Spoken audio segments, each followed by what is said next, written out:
იცოდი რომ სპაიკი ერთ დროს რეირ ბრაულერი იყო? ალბათ ზოგიერთმა იცოდა, მაგრამ ის ვიცი რომ ყველა ამოცნაურ ფაქტს ეხლა რასაც გეტყვი, არ გეცოდინება.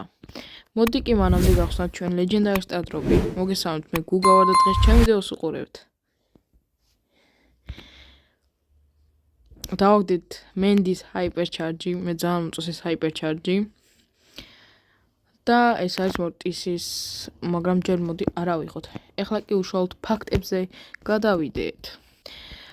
დარწმუნებული ვარ, ბევრჯერ გამოგიყენებიათ პაიპერის ავტოემის გაჯეტი, მაგრამ თუ ოდესმე შეგინიშნავს, რომ ის რეალურად ამას ქოლგით კი არ ისვრის, არამედ პატარა პისტოლეტს იღებს და აი ასე აკეთებს, როგორც ვიდეოშია ნაჩვენები. ეს პირდაპირ ატკიცებს, რომ პაიპერი ახლო დისტანციაში სუსტი ბრაულერი არ არის. და ის თუ იცოდი, რომ სუპერსელმა გამოუშვა ელ პრიმო სუნამო, კი, არ ხუმრობ, ეს ოფიციალურად არსებობს და ამ სუნამოებთან ერთად იღებდი სპაიკის გასახების ბერლუქს და ლეონის შხაპის გელს, რომელიც ალბათ უხილავს გაგხდიდა, ან იქნება რა.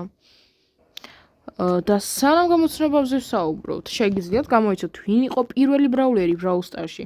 ალბათ იფიქრებთ ან შელიზე, ან კოლტზე, მაგრამ ეს სიმართლეს არ შეესაბამება. ადრეული კონცეპტ არტები პროექტ ლაზერიდან აჩვენებენ კონოლერ რაპს, ზუსტად ისეთი, როგორცაც დღეს ვიცნობთ. აი ესეც. ჩვეულებრივს. მართალია, თამაში ბევრად გვიან გამოვიდა ეს ბრაულერი და იყო Brawl Pass-ის ბრაულერი, მაგრამ ტექნიკურად რაპსის დიზაინი იყო პირველი ბრაულერის. ასე რომ, თუ რაპსის ფანი ხარ, შეიძლება ყველაზე ძველი მოთამაშე გერქვას. და ეს ერთადერთი პერსონაჟი არ იყო, რომელიც ადრეულ ვერსიებში უნდა ყოფილიყო. იგივე ბოტები, რომელსაც სასწავლო ქეივში ხვდებით, რეალურად სათამაშო პერსონაჟებად იყვნენ ჩაფიქრებული, მაგრამ სუპერსელმა გადაწყვიტა ისინი მტრებად დაეტოვებინა. მაგრამ ნუ ღელავთ, ეს არ უშლის ჩემს გუნდელებს ისე ითამაშონ როგორც ბოტები. და ასევე თუ ნახავ ადრეულ პროტოტიპებს, ნახატებს, არის პერსონაჟი, რომელიც ძალიან ჰგავს ჩვენს კიტს. კატა. თვალის სახვევი და კატის ხმა. ზოგიერთები ფიქრობენ, რომ შეიძლება სრულიად ახალი პერსონაჟია, რომელიც მომავალში გამოჩნდება და არა კიტი. შენ რას ფიქრობ? დამიწერე კომენტარებში. და ეს კიტის ერთადერთი მინიშნება არ იყო. ერთ-ერთ ჩატვირთვის ეკრანზე 2020 წელს ჩანს შელი, რომელსაც უჭირავს კატების საჭმლის თასი წარწერით კიტი. მაშინ არავის მიუქცევია ყურადღება, მაგრამ 3 წლის შემდეგ კიტი ოფიციალურად გამოვიდა ახალ წელს.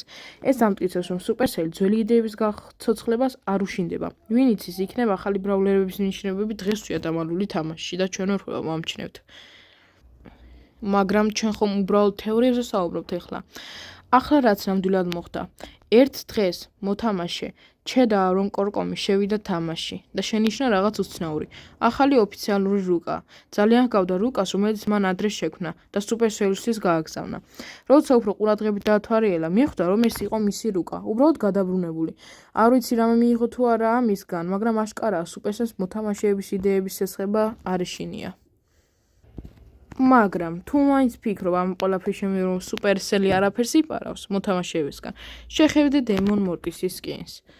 ამას არა, აი ამ დემონ მორტისის სკინს. რაღაცა ეჭვმაცობია, ხო? დემონებისა და ანგელოზების ივენტზე მორტისმა მიიღო თავისი დემონის სკინი, მაგრამ საქმე ისაა, რომ მოთამაშე სემ 393, რომელიც ჩვეულებრივი მოთამაშე იყო, ამ კონცეფციის მსგავსი რამ 6 წლის წინ გააზიარა Brawl Stars-თან. მაშინ სუპერსელმა უარი თქვა, მაგრამ შემდეგ ეს იდეა შეცვალეს და გამოიყენეს. რეალურად სემის იდეა შეიძლება იყოს ამ სკინის ნამდვილი წყარო და დამფუძნებელი. რაც თეორია არ არის, ეს ის არის, რომ ეს სინამდვილეში ძულს ნაგავი.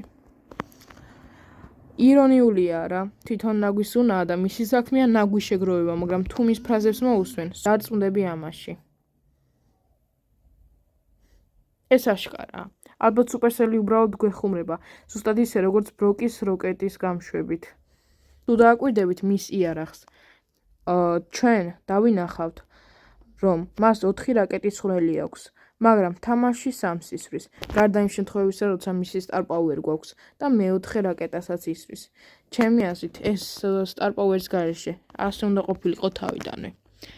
თქვენ კი დაწერეთ, რას ფიქრობთ ამ ყველაფერზე. აი აქ კი ჩვენი 10 ფაქტი ამოიწურა ბრაულერებზე. თუ მოგეწონათ, შეგახსენებთ, რომ დაალაიქოთ ვიდეო, გამოიწეროთ არქი და დაერცხილა კი გააქტიუროთ, რადგან წინა ვიდეოში ვათამაშებდი 5x Dynamite skins. შეგიძლიათ ნახოთ და ჩაერთოთ გათამაშებაში და ვინც ჩაერთვებით დაწერეთ კომენტარებში პლუსი. მოკლედ, ყველას გისურვებთ წარმატებებს და მადლობა რომ მიყურეთ. ნახვამდის.